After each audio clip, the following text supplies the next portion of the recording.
வணக்கம். செந்தணலின் பிரதான செய்திகள். விரிவான செய்திகளுக்கு முன் தலைப்புச் செய்திகள்.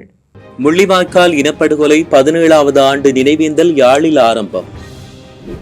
யாழ் போதனா வைத்தியசாலையில் மருந்துகளுக்கு தட்டுப்பாடு இல்லை, பணிப்பாளர் அறிவிப்பு.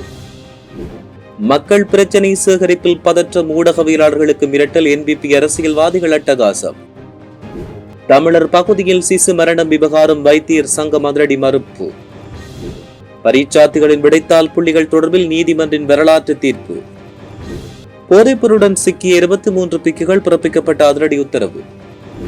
பேராதனை பல்கலைக்கழகத்தில் பாலியல் துன்புறுத்தல் விவகாரம், நீதிமன்றம் அதிரடி உத்தரவு. கபில சந்திரசேன பிணை மோசடி இடைத்தரகராக செயற்பட்டவர் அதிரடி கைது.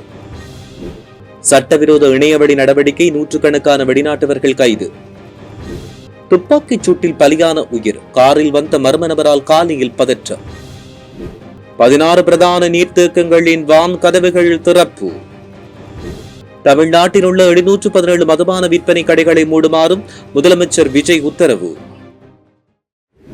தொடர்வன விரிவான செய்திகள்.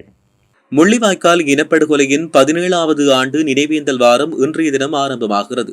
அதன்படி நல்லூர் பின்வீதியில் அமைந்துள்ள தியாக தீபம் தெளிவெனி நிலவாலயத்துக்கு முன்பாக முள்ளிவாய்க்கால் கஞ்சி தயாரிக்கப்பட்டு பொதுமக்களுக்கு வழங்கப்பட்டது. காணாமல் ஆக்கப்பட்டோரின் உறவுகள் மற்றும் தமிழ் தேசிய பேரவையினர் இவ்வாறு முள்ளிவாய்க்கால் கஞ்சி வழங்கியுள்ளனர். இதேவேளை தமிழ் தேசிய மக்கள் முன்னணியின் ஏற்பாட்டில் முள்ளிவாய்க்கால் இடம்பெற்ற வலி நிறைந்த நினைவுகளை சுமந்தவாறு முள்ளிவாய்க்கால் நினைவு ஊர்தி இன்று புறப்பட தயாராகியுள்ளது.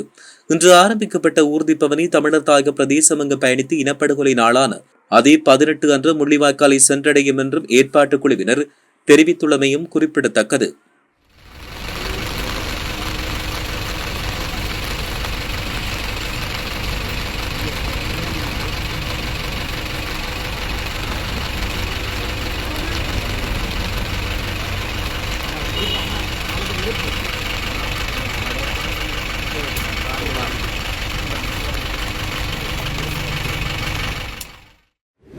யாழ் போதனா வைத்தியசாலையில் மருந்துகளுக்கு தட்டுப்பாடு இல்லை என்றும் வைத்திய சேவை வழமை போல் நடைபெறுவதாகவும் மருந்துகள் தொடர்பில் மக்கள் அச்சமடைய தேவையில்லை என்றும் யாழ் போதனா வைத்தியசாலையின் பணிப்பாளர் தங்கமுத்து சத்தியமூர்த்தி தெரிவித்துள்ளார்.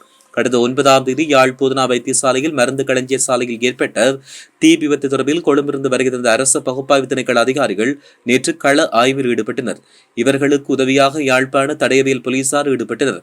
இந்த தீ விபத்து தொடர்பில் யாழ் போதனா வைத்தியசாலை பணிப்பாளர் தங்கமுத்து சத்தியமூர்த்தி நேற்று ஊடகங்களுக்கு கருத்து வெளியிட்டுள்ளமை குறிப்பிடத்தக்கது.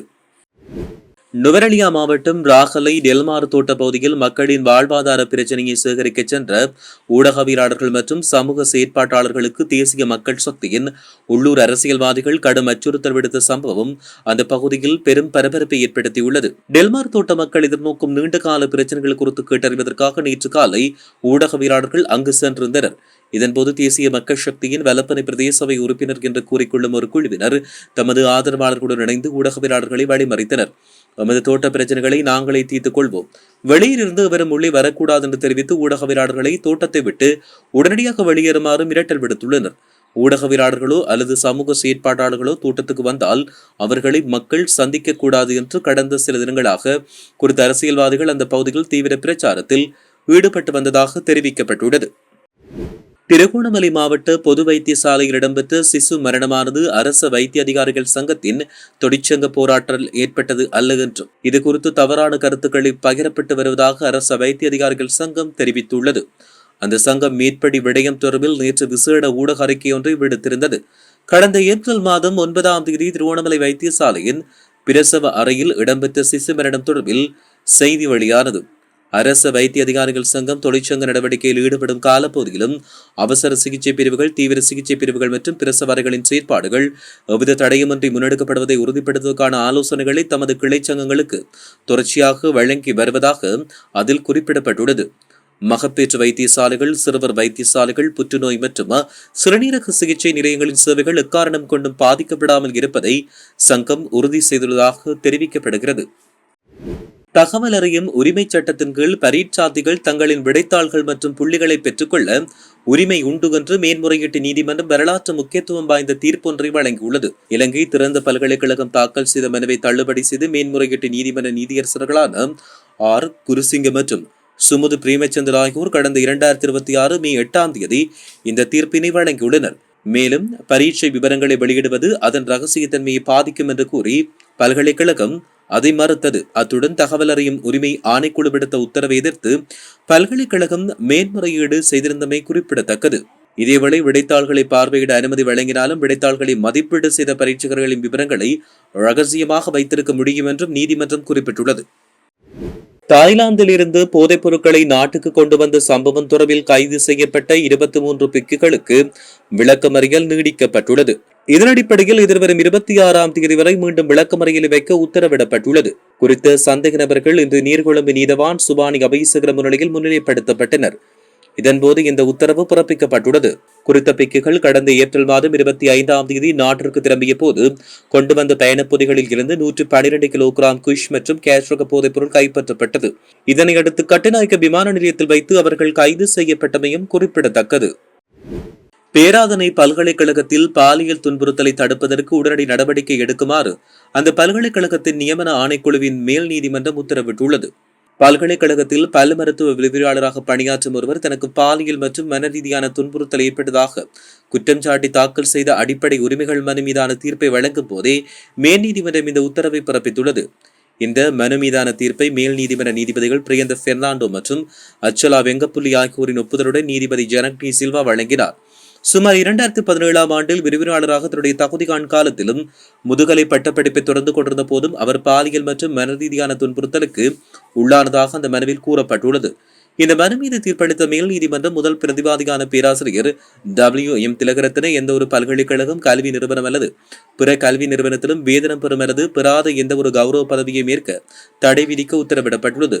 பேராசிரியர் WM திலகரத்னவை தவிர பல்கலைக்கழக ஆளும் குழு மற்றும் மேலும் ஒரு குழுவினர் பிரதிவாதிகளாக பெயரிடப்பட்டுள்ளதாக தெரிவிக்கப்படுகின்றமையும் குறிப்பிடத்தக்கது. ஸ்ரீலங்கன் ஏர்லைன்ஸின் முன்னாள் தலைமை நிர்வாக அதிகாரி கபில சந்திரசேனாவுக்காக பணத்தை பெற்றுக்கொண்டு பிணை நின்ற இருவரை இணைப்பதற்கு இடைத்தரகராக செயற்பட்டதாக சந்தேகப்படும் நபர் ஒருவர் கைது செய்யப்பட்டுள்ளார். சம்பவத்தின் போது 76 வயதுடைய நபரை கைது செய்யப்பட்டுள்ளார். ஸ்ரீலங்கன் ஏர்லைன்ஸ் நிறுவனத்துக்கு ஏர்பஸ் விமானங்களை கொள்வனவு செய்யும் போது $2 மில்லியன் அமெரிக்க டாலர்களை லஞ்சமாக பெற்றதாக தெரிவிக்கப்படும் சம்பவம் தொடர்பில் கபில சந்திரசேன விளக்கமறியலில் வைக்கப்பட்டுள்ளார். இந்த வழக்கு கடந்த 28ஆம் தேதி விசாரணைக்கு எடுத்துக் கொள்ளப்பட்ட நிலையில் கடந்த 5ஆம் தேதி கபில சந்திரசேனவுக்கு பிணை அனுமதி வழங்கப்பட்டது. இதனையடுத்து வழங்கப்பட்ட பிணை நிபந்தனைகளை அவர் மீறியுள்ளதாகவும் இதன் மூலம் நீதிமன்றத்தின் நம்பிக்கையை சீர்குலைத்துள்ளதாகவும் கையூட்டல் ஊழல் விசாரணை ஆணைக்குழு நீதிமன்றில் தெரிவித்திருந்தது.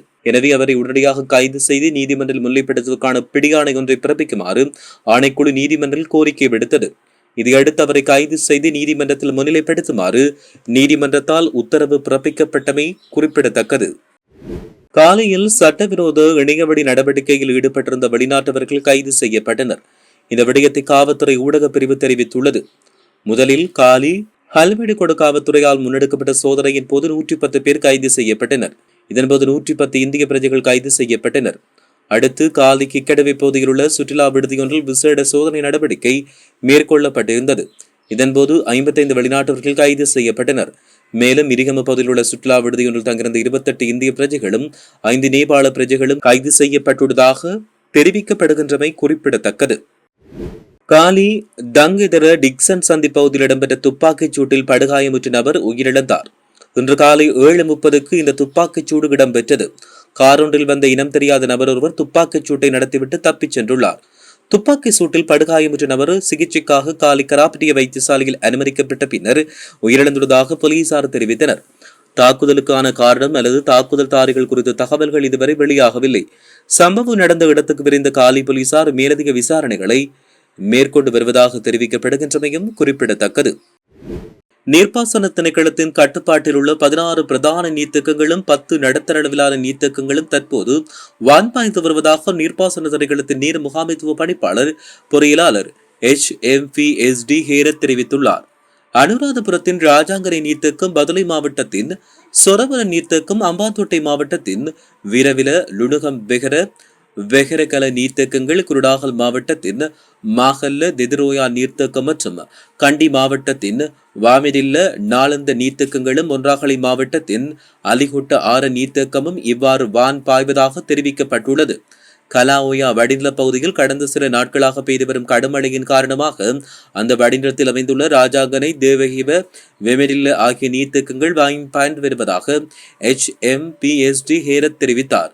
ராஜாங்கனை நீர்த்தேக்கத்தின் 12 வான் கதவுகள் திறக்கப்பட்டதோடு அவற்றினூடாக வினாடிக்கு 18,500 கன அடி நீர் வெளியேற்றப்பட்டு வருகிறது. கிரிந்தோயா வடிநில பகுதியில் பெய்த பலத்த மழை காரணமாக அந்த வடிநிலத்தில் உள்ள லுடுகம்பெகர, திசவாவி, வீரவிலை, ஜோதபாவி மற்றும் அலிகுற்று ஆறு ஆகிய நீர்த்தேக்கங்களும் தற்போது வாயின் பாய்ந்து வருவதாக தெரிவிக்கப்பட்டுள்ளது. லுடுகம்பெகர நீர்த்தேக்கத்தின் 6 வான்கதவுகள் தற்போது திறக்கப்பட்டதோடு வினாடிக்கு 7,100 கன அடி நீர் வெளியேற்றப்பட்டு வருகிறது. மேலதிகமாக வெகரவில நீர்த்தேக்கத்தின் 6 வான்கதவுகள் திறக்கப்பட்டு வினாடிக்கு 2,400 கன அடிக்கும் அதிகமான நீர் மாணிக்க கங்கைக்குள் வெளியேற்றப்படுவதாக தெரிவிக்கப்பட்டுள்ளது. வான்பாயும் நடுத்தர அளவிலான நீர்த்தேக்கங்களில் அங்கமுவ, போர்புருஷ, மகாசியம்பவ, ஜத்தாதிச, மாலின் பொத்த மற்றும் மருதமடு ஆகிய நீர்த்தேக்கங்கள் அடங்குகின்றன. தொடர்ந்து பெய்து வரும் மழையினால் வான்கதவுகள் ஊடாக வெளியேற்றப்படும் நீரின் அளவு வரும் நாட்களில் மாற்றமடையக்கூடும் என்பதால் நீர்த்தேக்கங்களை சூழ உள்ள பகுதிகளிலும் தாழ்நில பகுதிகளில் வசிக்கும் மக்கள் அவதானத்துடன் இருக்குமாறும் கேரத் அறிவுறுத்தல் விடுத்துள்ளார். இனி சர்வதேச செய்திகள். இந்தியாவின் தமிழ்நாட்டில் உள்ள 717 மதுபான விற்பனை கடைகளை 2 வாரத்துக்குள் மூட முதலமைச்சர் விஜய் உத்தரவிட்டுள்ளார். மது விற்பனை மூலம் 48,344 கோடி வருவாய் அரசாங்கத்துக்கு கிடைத்த போதிலும் இதனால் பல குடும்பங்கள் பாதிக்கப்படுவதாக தெரிவிக்கப்படுகிறது. இதை அடிப்படையாக கொண்டு மதுபான கடைகளை மூட உத்தரவு பிறப்பிக்கப்பட்டுள்ளது. அதன்படி தமிழ்நாட்டில் உள்ள வழிபாட்டு தலங்கள், பாடசாலைகள், கல்லூரிகள், பேருந்து நிலையத்திற்கு 500 மீட்டர் எல்லைக்குள் உள்ள 717 மதுபான கடைகளை மூட உத்தரவு பிறப்பிக்கப்பட்டுள்ளதாக தெரிவிக்கப்படுகின்றமையும் குறிப்பிடத்தக்கது. இத்துடன் செய்திகள் நிறைவடைகின்றன. வணக்கம்.